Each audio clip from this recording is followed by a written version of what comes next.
Attention, please. Kick this shit.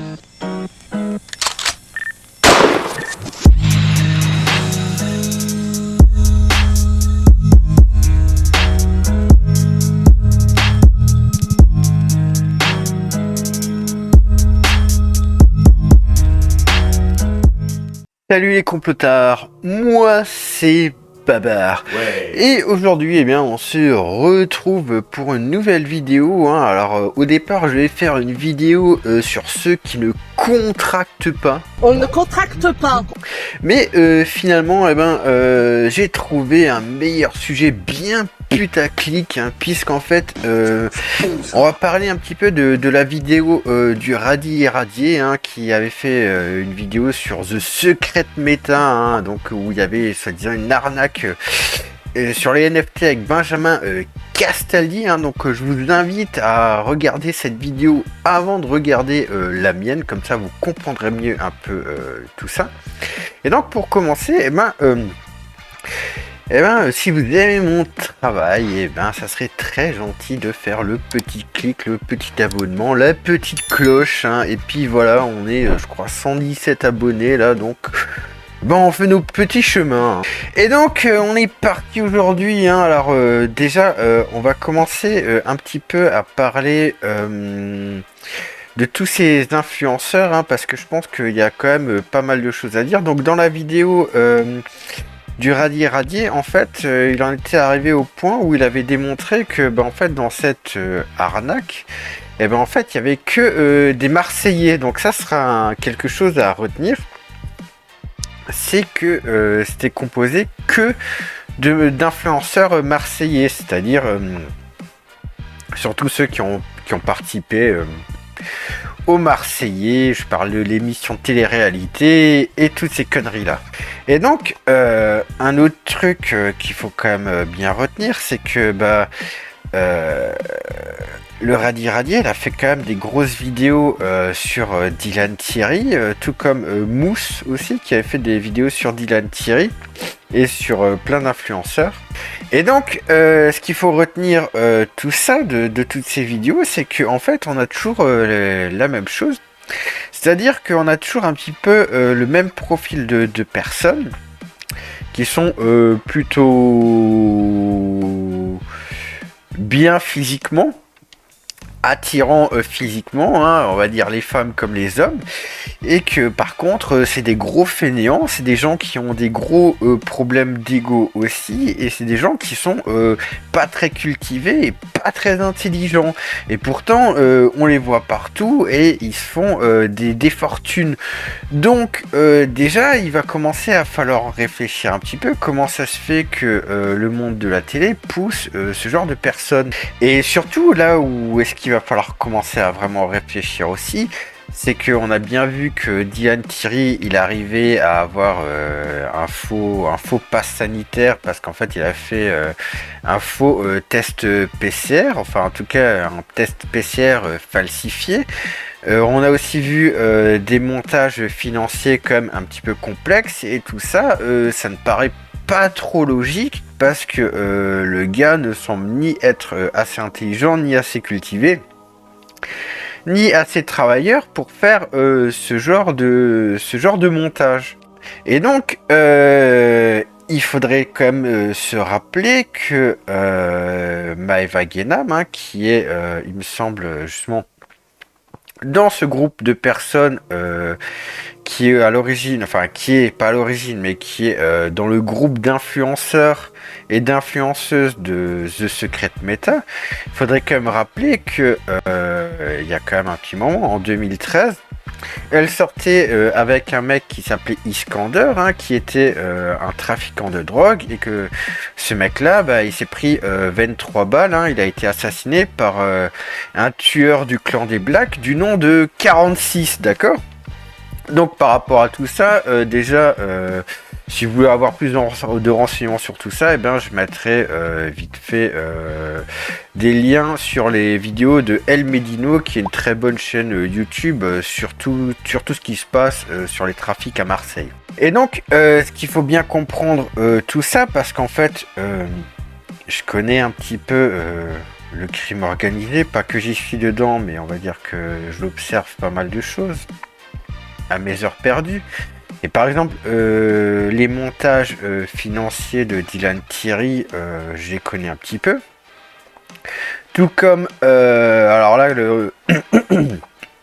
le faux test PCR, là, franchement, moi, à 20 €, moi, je l'ai vu passer devant mes yeux.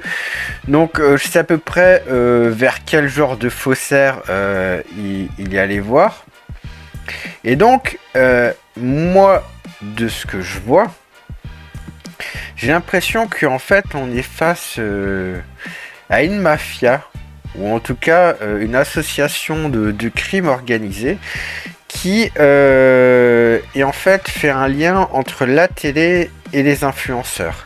C'est-à-dire que, à mon avis, parce que ce qu'il faut comprendre, c'est qu'il y a beaucoup d'argent à se faire, hein. Il y a beaucoup d'argent à se faire. À chaque fois que tous ces influenceurs proposent des produits bidons, il y a de l'argent à se faire. Et moi, je me demande si tout l'argent va à l'influenceur, ou si en fait, eh ben, il doit donner une partie, un certain pourcentage à certaines personnes.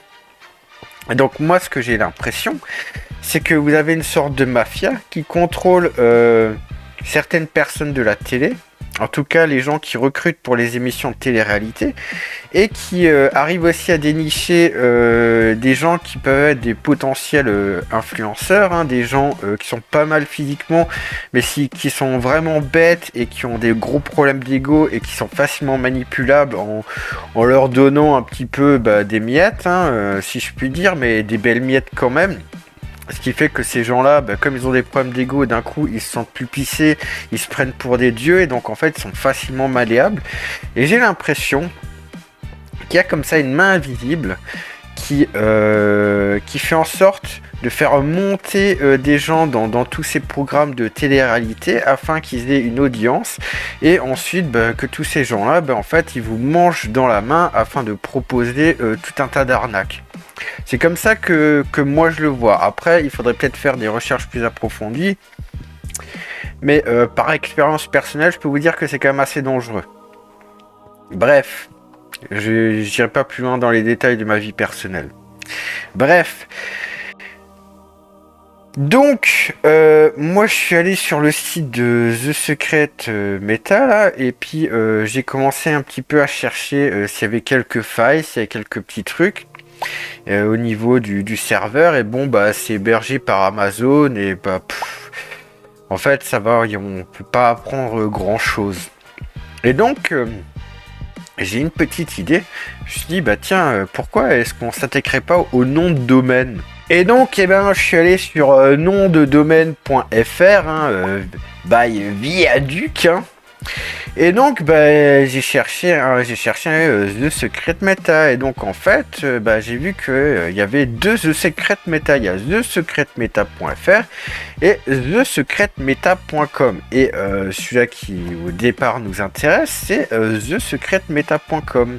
Et donc quand je cherche sur thesecretmeta.com, et en fait je trouve pas grand chose. Je vois surtout tout ce qui est lié à GoDaddy, hein. Mais en fait, toutes les informations sont cachées. J'ai eu beau chercher et tout, j'ai pas trouvé grand chose. Il y a quand même un truc qui est marrant, c'est que vous avez quand même l'adresse email abuse@godaddy.com. Mais bon, en général, cette adresse, c'est l'adresse directe de godaddy.com pour justement vous plaindre de certaines choses. Et puis, il y avait quand même quelque chose qu'on peut voir, c'était la date de création. Et donc on voit que la création du nom de domaine, il date du 26 avril 2022 à 21h18, et que la date d'expiration c'est le 26 avril 2025, pareil à 21h18. Et puis là, il faut quand même vous imaginer un petit truc, c'est que quand vous avez des gens, des arnaqueurs, souvent une technique qu'ils font, c'est que en fait ils commencent à tester, ils testent en amont. Ils font pas leur arnaque tout de suite parce qu'ils veulent pas qu'on remonte à eux. Donc en fait, ils font d'abord un premier essai, on va dire totalement légal, où on peut remonter jusqu'à eux, mais il n'y a rien à remonter parce qu'ils font rien de mal, mais juste pour voir un petit peu quelles traces ils laissent sur Internet, pour voir à quel point on peut remonter chez eux. Et donc, ce qui est très important à rappeler à ce moment-là de la vidéo, c'est que, comme je vous l'ai dit, c'est que des influenceurs marseillais. D'accord? C'est que Marseille. Et rappelez-vous aussi de la date, c'est le 26 avril 2022 à 21h18. Et donc là, je suis allé regarder vite fait qu'est-ce qui était dit sur thesecretmeta.fr. Hein. Donc déjà, j'ai commencé par chercher sur Google. Hein. Donc j'ai rien trouvé sur Google. Tout ce qu'on m'a fait, c'est qu'on m'a envoyé sur ça vous envoie directement sur godaddy.com. Hein. Mais il n'y a pas de site. Hein. Donc il y a un nom de domaine qui a été acheté, mais qui sert à rien. Et alors. Ce qui est quand même intéressant, c'est quand est-ce que ce nom de domaine il a été créé. Eh ben, ce nom de domaine il a été créé le 26 avril 2022 à 19h26, c'est-à-dire 1h50 avant thesecretmeta.com. Et la date d'expiration, pareil, c'est le 26 avril 2025, pareil, à 19h26, donc 1h50 avant thesecretmeta.com. Donc, je ne sais pas, c'est quand même bizarre que dans la même journée, à 2 heures d'intervalle, même pas 1h50, on a créé thesecretmeta.fr et on a créé thesecretmeta.com. Hein, donc... mais bon, on sait jamais, hein, ça serait quand même marrant que ça soit un Marseillais qui ait créé thesecretmeta.fr. Hein, je dis ça, je dis rien. Et puis là, on arrive à l'organisation, hein, et bon, je vais quand même donner toutes les informations parce que bon, c'est du domaine public, donc j'ai envie de dire, si le mec a laissé son nom, son prénom et son adresse, j'ai envie de dire, soi-disant, il a rien à cacher, hein, mais alors, qui a créé thesecretmeta.fr? Quelqu'un qui s'appelle SMK, hein, et donc le nom, il s'appelle Kenny Cohen, hein, il habite au 74 chemin du Boislon de Toulouse, à Marseille, hein, donc... Comme par hasard, c'est un Marseillais. Oh bah tiens, c'est quand même ballot. Il y a même son numéro de téléphone, hein, donc le radis. Hein. Je t'en prie, tu pourras l'appeler au 06 24 15 28 25. Et peut-être qu'il pourra te dire pourquoi est-ce qu'il t'a arnaqué. Hein. Et donc il y a l'adresse email, hein, smkmp@gmail.com. Et voilà. Et donc c'est quand même marrant que en 1h50, il y a thesecretmeta.com qui est créé, hein, un site qui est promu par que des influenceurs marseillais. Puis, 1h50 avant, avait été créé thesecretmeta.fr et ça a été créé par un Marseillais. Oh bah tiens, quel hasard, hein. Et donc, en fait, pareil, c'est toujours pareil, c'est que le nom de domaine, il appartient à GoDaddy, hein, donc c'est toujours pareil. Et que des hasards, hein. Donc bon, bien sûr, mon avis personnel est que Kenny Cohen a aussi créé thesecretmeta.com. Hein. Surtout que, comme j'ai dit, hein, pourquoi avoir acheté et payé pour thesecretmeta.fr si c'est pour mettre aucun site? Je sais pas, hein, je dis ça comme ça, hein. Surtout que le nom de domaine, il est actif. Et donc, quand on cherche un petit peu dans les adresses email, hein, quand justement je tape l'adresse email smkempire@gmail.com, je tombe sur un site, le guide du CBD, hein, qui nous parle le chanvre tricolore de Marseille. Hein. Et dans les mails, on a SMK Empire machin chose, on a abuse@ionos et abuse@godaddy.com. Donc c'est toujours pareil, c'est comme par hasard, on a godaddy.com qui est là. Surtout que ce qui est marrant, hein, c'est que quand on cherche vraiment des informations sur chanvretricolore.com, sur le nom de domaine, eh ben, on ne trouve rien. On voit qu'ils sont chez Ionos, mais tout est caché, on ne trouve absolument rien. Et donc, c'est quand même marrant parce que quand on va justement sur le site du guide, CBD, eh ben, dans les emails, on a abuse@ionos.com, donc ok, d'accord, puisque le chanvre tricolore, c'est un nom de domaine de Ionos, mais pourquoi GoDaddy? Pourquoi GoDaddy? Bah, tout simplement à cause de thesecretmeta.fr et thesecretmeta.com. Donc, ce qu'il faut comprendre là derrière, c'est que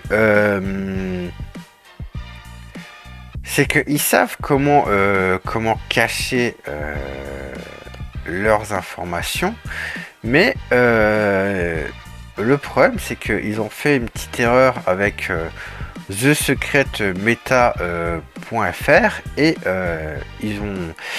je pense qu'ils ont fait un test et ils s'imaginaient pas qu'on trouverait quelque chose sur eux.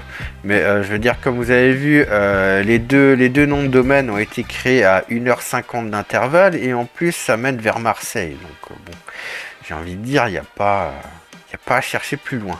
Et donc le site du chanvre tricolore, hein, donc en fait c'est une société qui s'appelle SMK, hein, c'est pour ça qu'on a justement l'adresse email smk machin chose, et donc les trois personnes qui sont à qui appartient cette entreprise, c'est monsieur Steven Naimias, hein, qui est né le 10 octobre 84 à Marseille, hein, et qui habite au 74 chemin du Vallon de Toulouse à Marseille. Donc en fait, si vous voulez, on se rend compte que finalement le nom de domaine appartient à Kenny Cohen, mais il est domicilié chez Steven Naimias, là où en fait est domicilié SMK, justement, ou le chanvre tricolore. Ensuite, les autres personnes à qui appartient SMK, c'est monsieur Melvin Cohen, hein, né le 31 juillet 92 à Marseille et qui habite au 146 chemin des Prud'hommes, les Boutons d'Or à Marseille. Et enfin, on a aussi monsieur Kenny Cohen, hein, né le 14 septembre 88 à Marseille, hein, et qui habite 7 chemin de la colline Saint-Joseph à Marseille, hein. Et ce qui est aussi important de préciser, c'est que justement monsieur Steven Naimias, il est marié à Elodie Cohen, hein, qui est la sœur de Kenny et de Melvin. Donc on voit que tout ça reste dans une ambiance familiale comme ça. Une petite mafia, si je puis dire. Et donc, Steven Naimias, hein, on le retrouve bien sûr sur LinkedIn. Hein, il n'y a pas grand chose à dire sur ça. On retrouve aussi son pote, hein, Kenny Cohen. Hein, voilà. Vous avez la tête de ces deux zigotos. Par contre, on trouve pas Melvin. Hein. Donc ensuite, en fait, ces gens-là, ils ont beaucoup d'entreprises. Hein. Ils ont par exemple Rojomi, hein, où les dirigeants, c'est les trois Cohen, hein, Elodie, Kenny, Melvin, et puis bien sûr en compagnie de Steven Naimias. Hein. Et c'est un truc dans les produits de beauté. D'ailleurs, parce qu'en fait, ils ont un autre site, hein. Bien sûr, quand on tape SMK machin chose, on a un autre site, Lobilé Paris, hein. Et ce qui est bizarre, c'est que c'est que déjà le Steven Naimias et le Kenny Cohen, ils en parlent pas sur LinkedIn. Et surtout que ça soit tout leur site, en fait, j'arrive pas à trouver d'avis, que ça soit positif ou négatif. Donc je me demande vraiment s'ils vendent quelque chose. Et donc, il y a quand même un petit truc intéressant, c'est qu'on trouve une société qui s'appelle Handyman, hein. Et donc, en fait, le dirigeant, c'est Financière KI Holding, hein. Donc, eux, ce qu'ils font, c'est construction de bâtiments, hein. Donc, il y a quand même plus que 1 million d'euros de chiffre d'affaires. Et ce qui est intéressant, hein, c'est que les actionnaires et bénéficiaires effectifs du Handyman, c'est Kenny Cohen. Hein. Et quand on commence à chercher sur la financière KI Holding, on tombe sur un certain Karim Idebdou, hein, et on voit que c'est quelqu'un qui est uniquement dans la finance et qui donc, souvenez-vous de ce que je vous ai dit, donc c'est quand même quelqu'un qui a fait aussi HEC, hein, donc qui a fait un master grande école hein, en corporate finance, audit, expertise. Donc, c'est pas non plus n'importe qui. Il a travaillé pour Airbus, il écrit financial contrôleur de Airbus. Voilà, donc il a fait pas mal de choses. Donc, souvenez-vous, quand je vous ai parlé de Dylan Thierry et des montages financiers qu'il y avait derrière. Vous avez une explication des montages financiers là des influenceurs. Et donc, je vais pas non plus passer 5 heures sur cette vidéo, mais toujours est-il que les frères et sœurs Cohen ainsi que le Steven, ils ont énormément d'entreprises comme Sekarenov, travaux de peinture et vitrerie. Il y a Melvin, il a même une pizzeria, Azzurro Pizza, voilà. On a Shoshana Rose qui est un truc de location de logement. On a ensuite Noah and Sandros Real Estate qui est location de terrain et d'autres biens immobiliers. On a Sud Paramédic même, qui justement activité des infirmiers et des sages-femmes. On a ensuite Feel Good, hein, vente à distance sur catalogue spécialisé, donc cigarettes électroniques et machin chose. Et voilà, vous avez toute une nébuleuse là comme ça de ce petit groupe de Marseillais qui, selon mes recherches, sont justement derrière The Secret Meta. Et donc, je laisserai la suite au Radi et Radi, hein, sachant que là, quand je fais la vidéo, j'ai pas encore envoyé un email, donc je ne sais pas ce sera quoi la suite, mais je vais lui envoyer un mail en lui disant de regarder cette vidéo. Je vais rien lui montrer par email, hein, ça lui obligera de regarder un petit peu ma vidéo, hein, pour être putaclic jusqu'au bout. Et puis voilà, je suis intéressé de voir ça va être quoi la suite de tout ça. Et bien moi, les amis, hein, je vous souhaite une bonne soirée ou une bonne journée et je vous dis à très bientôt. Ciao les complotards.